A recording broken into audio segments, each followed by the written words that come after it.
As we navigate the complexities of life, it's easy to feel overwhelmed by the challenges that come our way.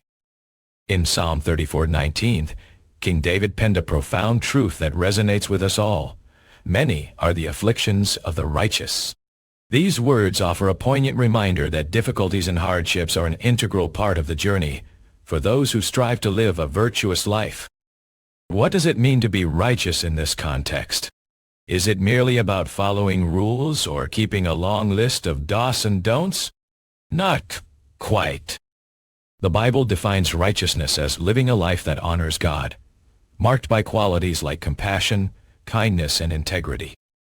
In this series, we'll delve into the wisdom found in Psalm 34:19, exploring what it means to be righteous and how to persevere through the many afflictions that come our way. We'll examine David's own experiences, as well as those of other biblical figures who faced immense challenges, yet remained steadfast in their faith. As we journey together, we'll uncover practical advice on how to cultivate a deep trust in God, even when life gets tough. We'll discover how to find comfort and strength in the midst of suffering, and learn to see our afflictions as opportunities for growth and transformation. So if you're feeling weary or worn down by life's challenges, take heart. You're not alone. Join us as we explore the biblical wisdom that will help you navigate the many afflictions of the righteous. Biblical context and key passages. The phrase, "Many are the afflictions of the righteous," is not a new concept in the Bible. In fact, it has been echoed throughout Scripture as a reminder that living a virtuous life comes with its own set of challenges. One of the earliest recorded instances of this truth can be found in Job 5:20, where Eliphaz says, "Whoever God corrects, he loves." This verse suggests that afflictions are not punishments for wrongdoing, but rather opportunities for growth and refinement. In Psalm 34:19, King David echoes a similar sentiment, reminding us that many afflictions are an inherent part of the righteous life. But what does it mean to be righteous in this context? As we've mentioned earlier, righteousness is not just about following rules or keeping a long list of do's and don'ts. It's about living a life that honors God, marked by qualities like compassion, kindness, and integrity. Another key passage that comes to mind when thinking about the many afflictions of the righteous is Hebrews 12:10-11, which says, "God disciplines us for our good, that we may share in His holiness." No discipline seems pleasant at the time, but painful. This verse reminds us that afflictions are a natural part of God's refining process, designed to help us grow closer to Him and become more like Christ. So why do we see so many instances of affliction in Scripture? Is it because God delights in causing suffering? Not at all. The Bible teaches us that our struggles serve a greater purpose, to help us develop perseverance, character, and hope. Romans 5:3-4.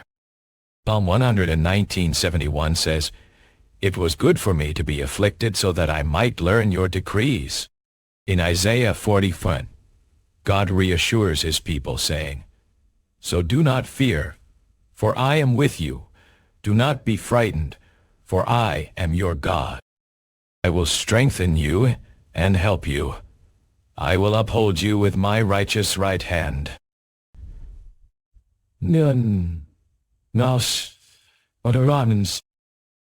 and key themes. The phrase, "Many are the afflictions of the righteous," speaks to a fundamental aspect of the human experience.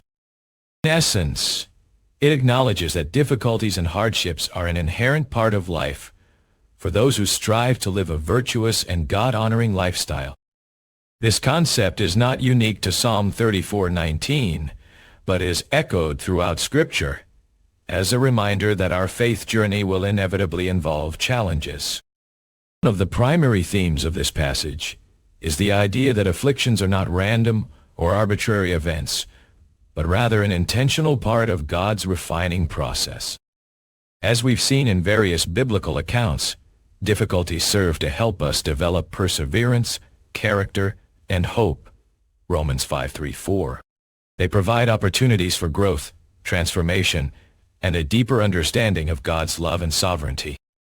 When we view afflictions through this lens, it changes our perspective on suffering. Rather than seeing ourselves as victims, or asking why in the face of adversity, we can begin to see that our struggles are an integral part of our spiritual journey. They remind us of our dependence on God, and prompt us to seek His presence, comfort, and guidance. Consider the example of Joseph, who was sold into slavery by his brothers, but later rose to prominence in Egypt. Genesis 37:50. Think of Job, who lost everything he held dear, but ultimately emerged from his trials with a deeper understanding of God's goodness and sovereignty. Job 1:42. These stories demonstrate how afflictions can be used by God to shape us into vessels of His love and light.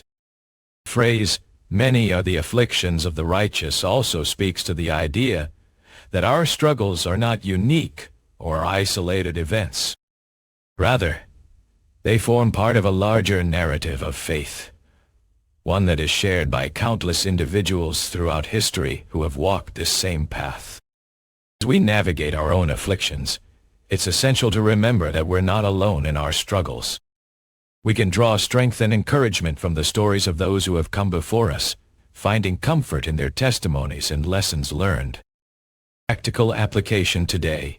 So how can we apply this biblical wisdom to our own lives? First and foremost, it's essential to cultivate a deep trust in God.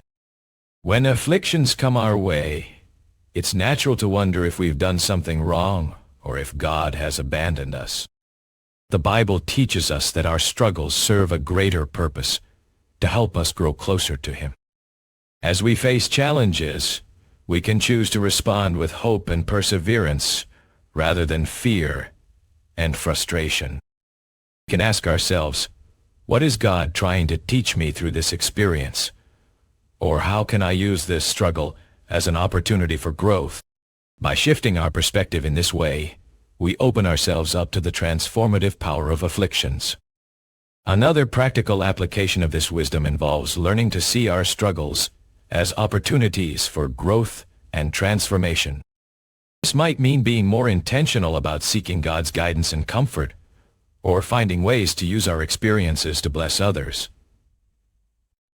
In Isaiah 44, God reassures us that He will strengthen us and help us through the many afflictions we may face. Let us hold on to this promise, embracing it as a source of encouragement and hope in times of need. Conclusion: as we come to the end of our exploration of the phrase, "Many are the afflictions of the righteous," let us not forget that difficulties and hardships are an integral part of the journey for those who strive to live a virtuous life. The Bible reminds us that afflictions are not punishments, but opportunities for growth and refinement. In fact, it's through our struggles that we develop perseverance, character, and hope. Romans 5:3-4. So how can we apply this biblical wisdom to our own lives? By cultivating a deep trust in God, choosing to respond with hope and perseverance, and learning to see our struggles as opportunities for growth and transformation. Remember, you're not alone in your struggles.